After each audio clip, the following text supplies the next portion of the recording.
this very book.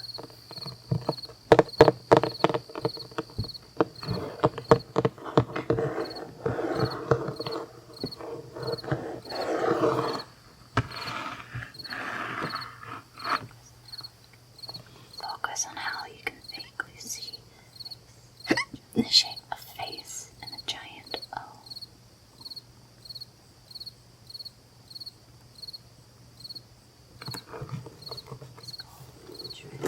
These gold trim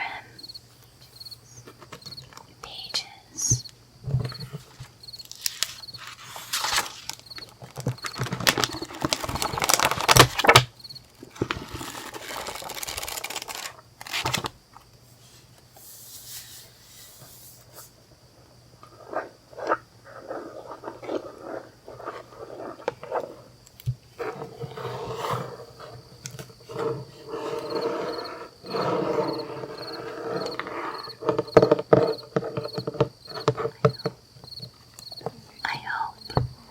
You are doing wonderful.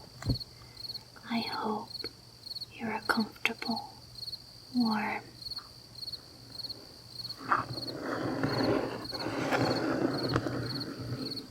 I hope you have your favorite drink by your side. Let us begin reading more tales from Poe.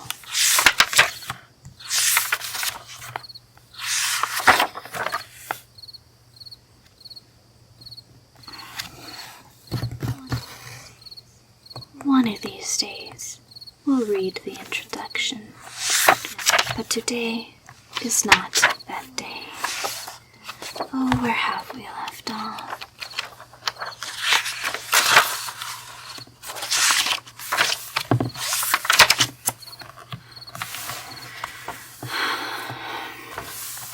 Here we are.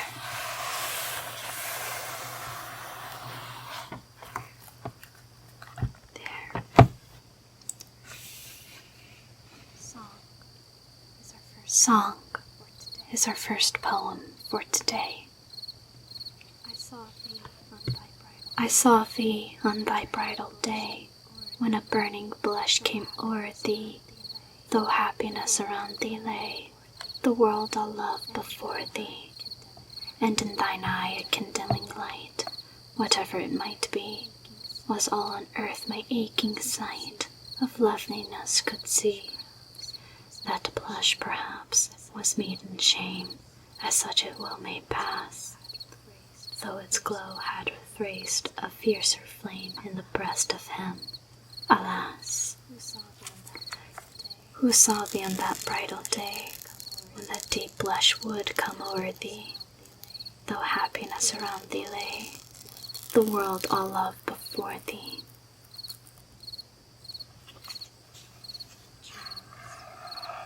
Dreams.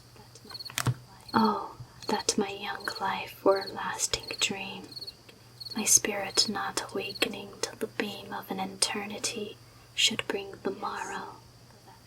Yes, though that long dream were of hopeless sorrow, 'twere better than the cold reality of waking life, to him whose heart must be, and hath been still, upon the lovely earth, a chaos of deep passion from his birth. But should it be that dream eternally continuing, as dreams have been to me, in my young boyhood, should it thus be given, 'twere folly still to hope for higher heaven, for I revelled when the sun was bright, i.e. the summer sky, in dreams of living light and loveliness, have left my very heart in climes of my imagining, apart from my own home, with beings that have been of mine own thought. What more could I have seen? 'Twas once, and only once, and the wild hour from my remembrance shall not pass. Some power or spell had bound me. 'Twas the chilly wind came o'er me in that night, and left behind its image in my spirit. or the moon shone in my slumbers in her lofty noon, too coldly, or the stars. However it was, that dream wasn't that night. Wind, let it pass. I have been happy, though, but in a dream. I have been happy, and I love the theme. Dreams, and their vivid coloring of life, as in that fleeting, shadowy, misty strife of semblance with reality which brings to the delirious eye more lovely things of paradise and love, and all our own, than young hope in the sunniest hour hath known. Spirits of the dead. What? Thy soul shall find itself alone, mid dark thoughts of grey tombstone, not one of all the crowd to pry into thine hour of secrecy.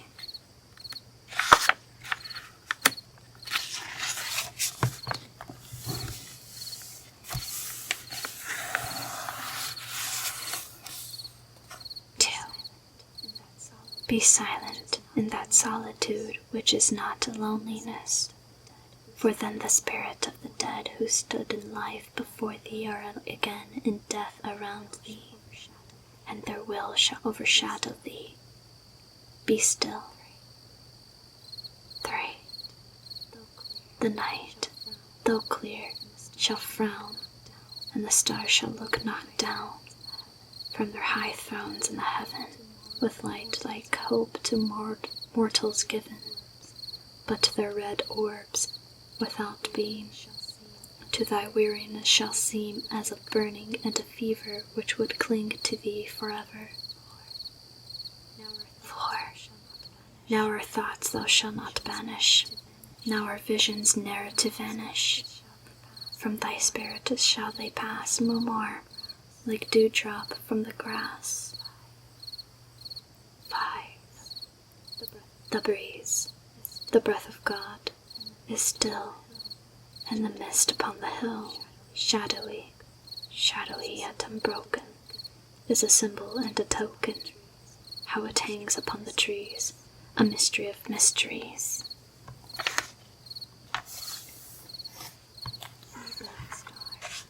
Evening star, 'twas noontide of noontide. Evening star, 'twas noontide of summer, and midtime of night, and stars in their orbits shone pale through the light of the brighter, cold moon, mid planets her slaves, herself in the heavens, her beam on the waves. I gazed awhile on her cold smile, too cold for me. The past as a shroud of fleecy cloud, and I turned away to thee, proud evening star, in thy glory afar, and dear thy beam shall be, for joy to my heart is the proud part thou bearest in heaven at night, and more I admire thy distant fire than that colder, lowly light. Imitation, a dark unfathomed tide of interminable pride, a mystery and a dream, should my early life seem. I say that dream was fraught with a wild and waking thought of beings that have seen, with which my spirit hath not seen. Had I let them pass me by with a dreaming eye, let none of earth inherit that vision on my spirit. Those thoughts I would control as a spell upon his soul, for that bright hope at last, and that light-time hath passed, and my worldly rest hath gone with a sigh as it passed on. I care not though it perish with the thought then I did cherish. Stanzas. How often we forget all time, when lone admiring nature's universal throne, her woods, her wilds, her mountains, the intense replies of hers to our intelligence. In youth have I known one with whom the earth in secret communing held, as he with it, in daylight and in beauty from his birth, whose fervid, flickering torch of light was lit from the sun and stars, whence he had drawn forth a passionate light, such for his spirit was fit, and yet that spirit knew, not in the hour of its own fervor, what had o'er its power. 2. Perhaps it may be that my mind is wrought to a fervor by the moonbeam that hangs o'er, but I will half believe that wild light fraught with more of sovereignty than ancient lore hath ever told, or is it of a thought the unembodied essence, and no more than with a quickening spell doth o'er us pass, as dew of the night time o'er the summer grass? 3. Doth o'er us pass, when, as the expanding eye to the loved object, so the tear to the lid will start, which lately slept in apathy, and yet it need not be, that object, hid from us in life, but common, which doth lie in each hour before us, but then only bid with a strange sound, as a harp string broken to awake us. 'Tis a symbol and a token. 4. Of what an other world shall be, and given in beauty by our God, to those alone who otherwise would fall from life and heaven, drawn by their heart's passion, and that tone, the high tone of the spirit which hath driven, though not with faith, with godliness, whose throne with desperate energy hath beaten us down, wearing its own deep feelings as a crown.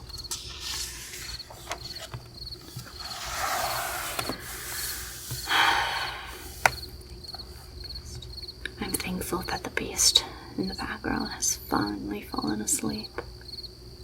We will no longer hear his low grumblings. Though his low grumblings, I care not what he says. Moving on. A dream. In visions of the dark night, I have dreamed of joy departed, but a waking dream of life and light hath left me broken-hearted. Ah, was it not a dream by day to him whose eyes are cast on things around him with a ray turned back upon the past? That holy dream, while all the world were chiding, hath cheered me as a lovely beam, a lonely spirit guiding. What though hath light? What though that light through storm and night so trembled from afar? What could there be more purely bright in truth's day star? The happiest day, the happiest hour, the happiest day, the happiest hour, my seared and blighted heart hath known, the highest hope of pride and power I feel half flown. Of power, said I, yes, such I ween, but then they have vanished long alas. The visions of my youth have been, but let them pass. And pride, what I have now with thee, another brow may evening inherit the venom thou hast poured on me. Be still, my spirit. The happiest day, the happiest hour, mine eye shall see, have ever seen the brightest glance of pride and power I feel, have been.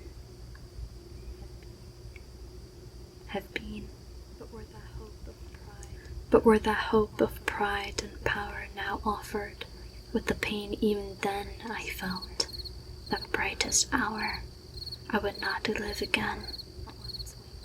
For for on its wings was dark alloy, as it fluttered, fell in essence, powerful to destroy a soul that knew it well. The lake, too. In spring of youth it was my lot to haunt of the wide world a spot, the which I could not love the less.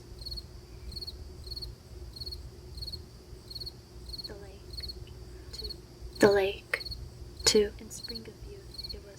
In spring of youth it was my lot to haunt of the wide world a spot, the which I could not love the less.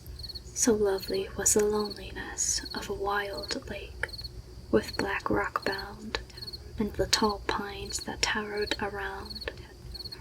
But when the night had thrown her pall upon that spot, as upon all, and the mystic wind went by, murmuring in melody, then I would awake to the terror of the lone lake.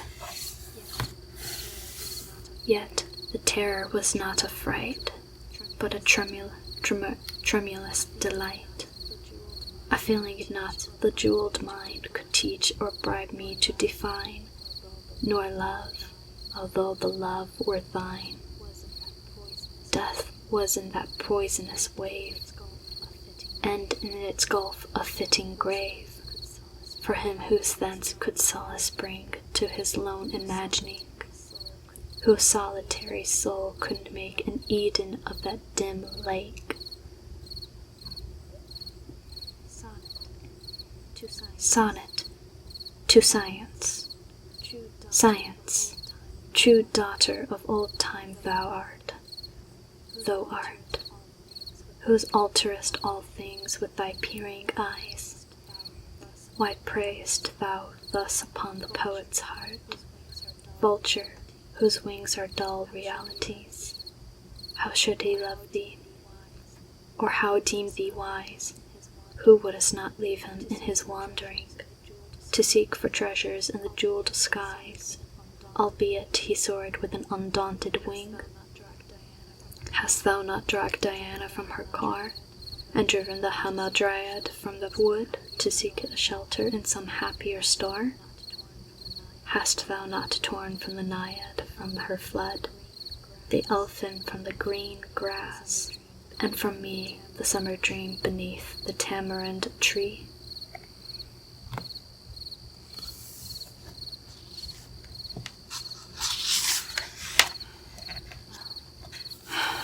Well, we could go on all night, but I believe this is a good spot for us to pause. You, my little owlet, must go to bed. You must sleep.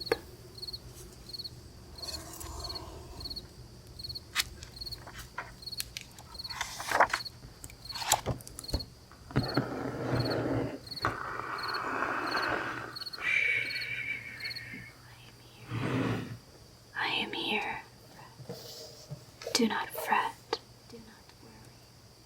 Do not worry. I am here for you.